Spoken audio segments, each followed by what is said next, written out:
প্রতিটি মেয়ে জীবনে একটি বার দুর্গা হতে চায় না। মেকআপে ত্রিনয়ন এঁকে পাটের চুল লাগিয়ে সিঁদুর লেপে নথ দুলিয়ে নয়, সে দুর্গা হতে চায় তার অন্তর্মথিত ব্যথাকে আকণ্ঠ পান করে একটি বার সমস্ত জড়তা, সমস্ত কুণ্ঠা, লজ্জা, ভয়, অপমানের উপর তার বা পাটি সদর্পে রেখে। ওই পায়ের তলাই অন্ধকার পরাজিত হয়েছিল সেই প্রাগ ঐতিহাসিক যুগে, তাই না?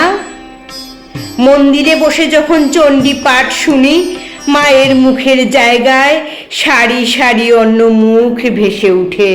তারা প্রত্যেকেই দুর্গা হতে চায়, কিংবা নিজেদের অজান্তেই তারা দুর্গা। ফুলেশ্বরী একদিন ফুঁসে উঠে বলেছিল, অন্যায় সহ্য করে পড়ে থাকা পাপ। স্বামী তাকে সন্দেহ করত, লোকের বাড়ি কাজ সেরে ফিরতে রাত হতো বলে। 6 মাস ঘরের অন্ন মুখে তোলেনি প্রতিবাদে। স্বামী তার পা ধরে ক্ষমা চায়, হয়তো বা পাটি। ফুলেশ্বরীকে সেদিন দুর্গা হতে দেখেছিলাম। তার তেলা মাথার গন্ধরাজ ফুলটি হঠাৎই রক্তবর্ণ হয়ে উঠেছিল। বুঝেছিলাম অকাল বোধন কেবল আশ্বিনেই হয় না। কাকলি সেদিন কাজ ছেড়ে যাবার আগে তার আগুন ঝরানো চোখ আমার চোখে রেখে বলেছিল, সময় আসুক, তারপর আমার লড়াই শুরু হবে দিদি। যে আমাকে কাজ ছাড়তে বাধ্য করলো, স্বনির্ভর হতে দিল না, তাকে আমি ছাড়ব না কখনো।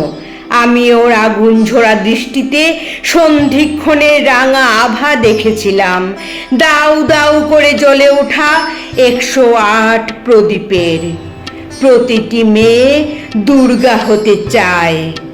বন্ধু বিনু যুদ্ধ করেছিল তার সমস্ত শক্তি দিয়ে। মা হতে না পারার অপরাধে শাস্তি হয়েছিল তার। ক্ষতবিক্ষত শরীর আর রক্তাক্ত মন নিয়ে যুদ্ধ ঘোষণা করেছিল ঠিকই, কিন্তু অসময়ে ঘুমিয়ে পড়ল। তার যাওয়ার খবর পেলাম মহাষষ্ঠীর বোধনকালে।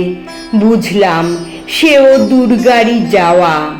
যে মেয়ে তার অনেক দিনের সংসারটি ছেড়ে নিঃশব্দে বের হলো এক বসন্তের দিনে, চৌকাঠ পেরোতে গিয়ে শুনলে তার রেখে যাওয়া ঘর জুড়ে এক চাপা স্তব উচ্চারিত হচ্ছে, গচ্ছ গচ্ছ পরম স্থানং, গচ্ছ গচ্ছ পরম স্থানং।